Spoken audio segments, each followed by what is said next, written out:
السلام عليكم ورحمة الله تعالى وبركاته. مرحبا بكم من جديد على قناتنا TV Idesi. On continue la correction de la série numéro 1 consacrée à la partie nucléaire du deuxième bac BIOF. On a deux unités, loi de décroissance radioactive, noyau et masse énergie. On a déjà publié la correction du premier exercice numéro 1.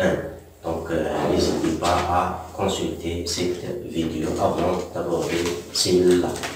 Alors l'exercice numéro 2, il s'agit du noyau de bismuth 210-83.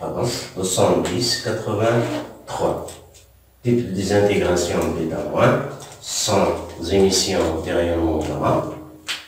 On nous demande l'équation de désintégration, la constante radioactive lambda et le temps de demi-vie, T1,5 ou bien la période. Et enfin, elle nous demande l'interprétation de certains résultats expérimentaux. Donc, on va aborder ce qu'on appelle le neutrino et l'anti-neutrino. Elle n'est pas au programme, mais c'est la culture générale. C'est mieux de savoir ça. Alors, les données, elles nous disent qu'il se produit 9,15 fois 10-13 désintégrations par seconde dans une masse de 20 mg de bismuth. Et nous donne l'énergie cinétique des bêta- expulsés, c'est-à-dire qui sont émises, leurs énergies cinétiques et l'énergie du bismuth moins l'énergie du noyau fils après désintégration égale 1,17 MeV. À l'état fondamental, le noyau père est produit. Et nous donnons aussi un extrait du tableau périodique. Alors pour répondre à ces questions-là, il faut d'abord des prérequis. Parmi ces prérequis, il y a la loi de conservation. Conservation du nombre de pilons et la conservation de la charge avant et après, dans les réactifs et les produits. Il faut connaître la loi de décroissance, le nombre de noyaux à l'instant T égale au nombre de noyaux N0 présents dans l'échantillon, l'exponentielle moins lambda T. C'est-à-dire que ce nombre-là décroît exponentiellement en fonction, bien sûr, avec une certaine constante lambda. Il faut savoir aussi l'activité radioactive, ça veut dire l'activité radioactive. Il faut savoir quoi T égale à lambda NT. L'activité c'est moins dN sur dt. Moins dN c'est le nombre de noyaux qui se sont désintégrés, c'est-à-dire le nombre de désintégrations par unité de temps. Donc l'activité n'est que le nombre de désintégrations par unité de temps. On peut facilement trouver cette relation-là. Il faut se référer à votre cours pour réviser un petit peu ça. On a déjà abordé aussi la quantité de matière, calcul de la quantité de matière à partir de la masse. Et savoir que la quantité de matière, c'est le nombre d'entités élémentaires sur le nombre d'Avogadro. Il faut aussi savoir distinguer les types de désintégration, alpha et bêta moins bêta plus et gamma. Et il faut aussi savoir qu'il y a aussi, au cours d'une transformation nucléaire, la conservation de l'énergie. Il faut aussi savoir la demi-période qui est égale à nombre de 2 nucléens, de 2 sur l'un. Donc c'est ce qu'il faut, ce sont les prérequis. Il faut savoir cette relation-là et savoir la démontrer, la redémontrer, la retrouver, et comme ça vous revenir pour répondre à cette question. Donc si vous avez des problèmes à ce niveau-là, donc il faut tout d'abord remédier à ça. Donc on va commencer par l'équation de désintégration du bismuth 210, 83, c'est facile. Ils nous disent qu'il s'agit du type de désintégration bêta-, c'est-à-dire qu'il y a émission d'un électron. On a déjà parlé à propos de ça au cours de la vidéo précédente. Donc je vous incite à la regarder avant de continuer, parce que je ne vais pas détailler, ou bien je ne vais pas redémontrer toutes les formules. Donc je ne vais pas répéter tout. Donc le bismuth 210-83, désintégration bêta-, c'est-à-dire émission d'un électron, plus bien sûr le noyau fils qui aura comme nom d'un client A et un nom d'autre nom Z. Donc on va chercher cet élément-là X. Alors pour ce faire, il faut utiliser les lois de conservation. Conservation de A, donc 2210 égale à 0 plus A. Cela implique que A égale à 210. Deuxième loi de conservation, c'est la conservation de Z. Donc Z avant c'est 83, après c'est moins 1 plus Z. Cela nous donne que Z égale à 83 plus 1, c'est-à-dire 84.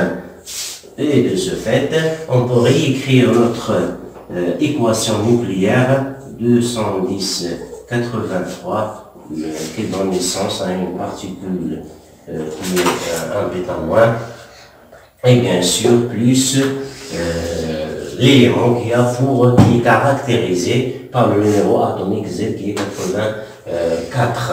Donc en se référant bien sûr à notre tableau, on trouve que le Z84 concerne un isotope, donc il s'agit bien le noyau d'un isotope du polonium. Donc ça sera PO 84 et A est 210. Donc comme ça on répond à notre question qui est l'équation de désintégration. On passe à la correction de deuxième question. Elle nous demande la constante radioactive lambda. Donc si on voit bien les données, on nous donne ici 9,15, 10, 13 désintégrations par seconde. Qu'est-ce que cela signifie? C'est l'activité à cet instant, bien sûr. Donc, bien sûr, dans une masse de 20 mg de bismuth, 210. Donc, comment on peut retrouver ça? Donc, c'est facile. On a à l'instant T 9,15, 10, 13, désintégration bien sûr, désintégration par seconde, donc fois seconde moins 1. Donc c'est l'activité de cette masse-là. Donc à cet instant-là, on aura comme nombre n de noyaux, à cet instant-là, présent dans 80 mg.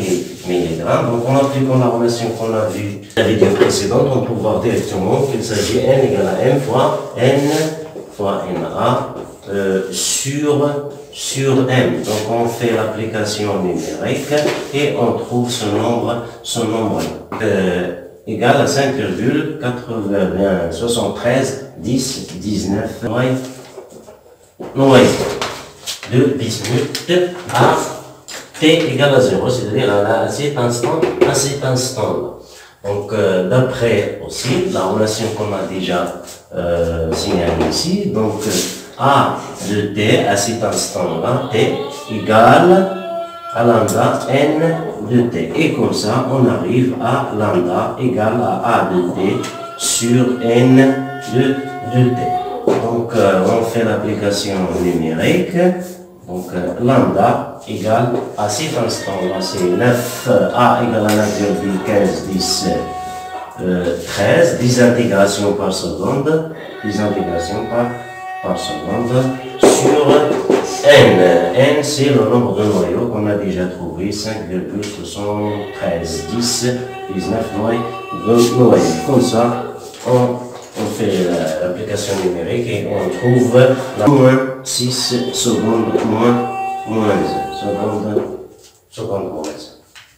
On passe donc à la deuxième partie de cette question-là, qui est déduire T ou bien T12.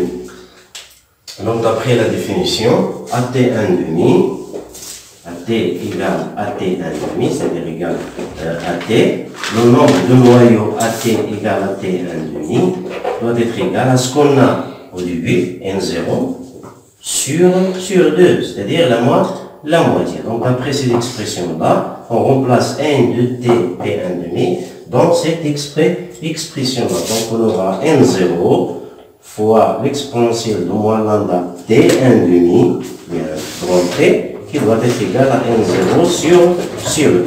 Cela nous donne, simplifiant par ça, et en montrant la fonction log népérien de l'exponentielle de moins lambda t 1,5 doit être égal à log népérien de 1 demi.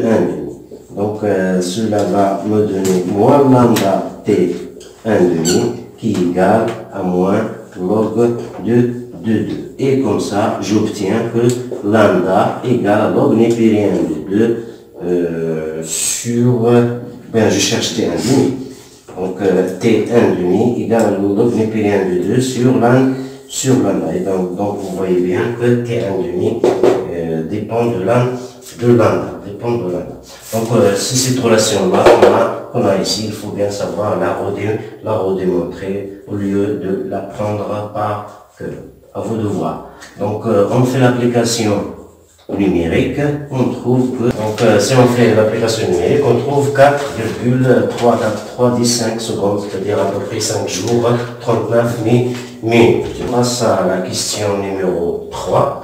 Alors pour la question 3, elle nous donne l'énergie cinétique. Alors lors de cette transformation nucléaire, le bismuth 2010, 210, 83 donne naissance à un électron plus un noyau de polonium qui a comme Z égale 210. Alors, l'énergie cinétique, ou bien l'énergie de celui-là moins l'énergie de celui-là, nous donne cette valeur 1,17 mètres.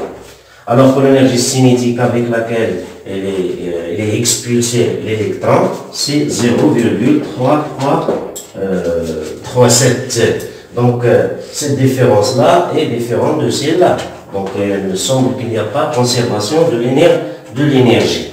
Donc, cette comparaison a incité pour lui à, bien sûr, supposer l'existence d'une certaine particule qui accompagne cette transformation. Et bien sûr, cette particule a été détectée après. Bien sûr, elle n'a pas de charge et elle n'a pas de masse. Elle n'a pas de masse. Cette particule-là s'appelle neutrino.